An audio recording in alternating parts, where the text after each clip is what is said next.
Hello mga ka-mindset! Welcome to our vlog! For today's video, tuturuan ko kayo kung paano gumawa ng teleport effects. Tara, samahan niyo ako. Ganito ba ang hanap niyo? Tara, umpisahan na natin.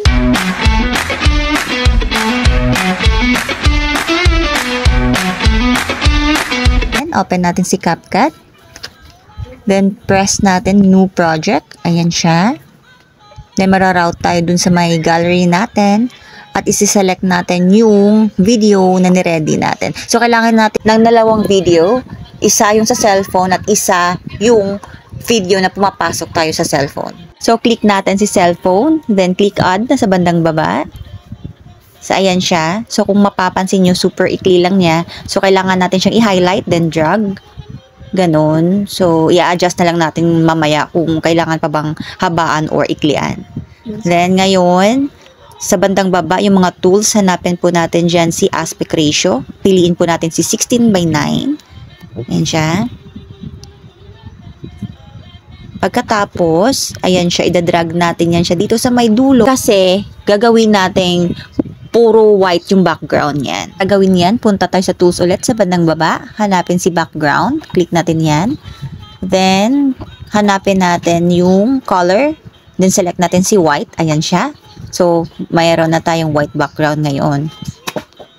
So, para sa next video, select natin si overlay. Ayan, nararoute tayo dun sa may gallery ulit. Piliin natin yung second video na ni-ready natin. Yung video na papasok tayo sa cellphone. Ayan siya. So, added na siya. Ayan. So, para sa akin, goods na ako dyan. So, ang gagawin na lang natin, mag-remove background tayo agad-agad para mapabilis tayo. Ayan. Remove background, nasa baba din siya sa mga tools. Tapos, i-adjust na lang natin tong second video natin na magmukhang pumapasok talaga siya dun sa may cellphone. So, ayan. Adjust na lang po natin ng konti. Mas maganda sana kung may green background. Mas malinis kasi ang result pag chroma key yung gagamitin. Pero okay naman din yung background remove. Kaya lang medyo meron siyang mga slight na mga nahahalata. So, ayan. Adjust na lang muna natin yan.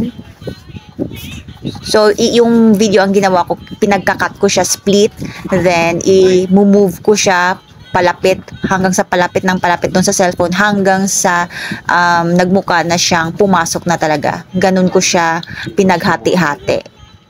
So, ayan. Papasok siya. Ganyan ginagawa ko. Tapos, yung pangatlong video talaga, nangalahati na siya dun sa loob ng cellphone para magmukha talaga siyang nawala.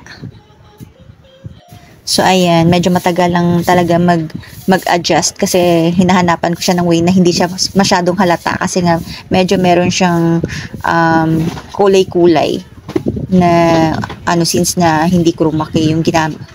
So, ayan, medyo matagal ng konti kasi hinahanapan natin siya ng paraan para hindi siya masyadong halata na edited. So, ayan, medyo matagal ng konti kasi talagang hinanapan ko siya ng paraan para hindi siya masyadong halata. So, ayan yung pangatlo, yung nawala na siya. Talagang pumasok na siya dun sa looban ng cellphone. So, ayan. Next step, sa bandang baba, hanapin natin si... Ayan, click natin yan. Then, i-select natin si horizontal. So, ayan, kung makikita nyo, merong straight line dyan. Iikot-ikot lang natin. So, adjust lang na magmukha siyang magic. Ayan, dito banda. Diyan siya dapat maglaho. Ayan, pagpasok na dyan, mawawala na siya. So, ayan. Yan na yung result. Ayan, o, diba? Nakalusot na ako, nag-teleport na ako. So, ngayon, dinagdagan ko pa siya ng pangatlong video kasi dumating nga yung asawa ko. So, may naisip akong kalokohan. So, ayan siya. Madali ang kuha lang yan. Ito yung pangatlong video ko. Tapos, background remove natin. Ayan. Then, na-adjust natin siya kung saan banda natin siya idudugtong. So, doon ko siya idudugtong kung saan nakalabas na ako or nag-teleport na ako. And so, remove background. Ayan. Ilalagay natin siya sa part na kunwaring magkadugtong sila nung paglabas ko dun sa cellphone. Ayan siya. So, diyan nakalabas na. Then, agad-agad dugtong takbo. Ayan na.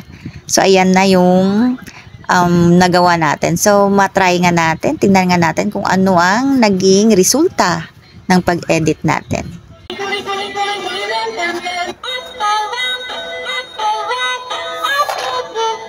O, diba? Super duper easy lang. So, please don't forget to like, subscribe, and hit the notification bell para lagi kayong updated sa mga tutorials namin. Babush!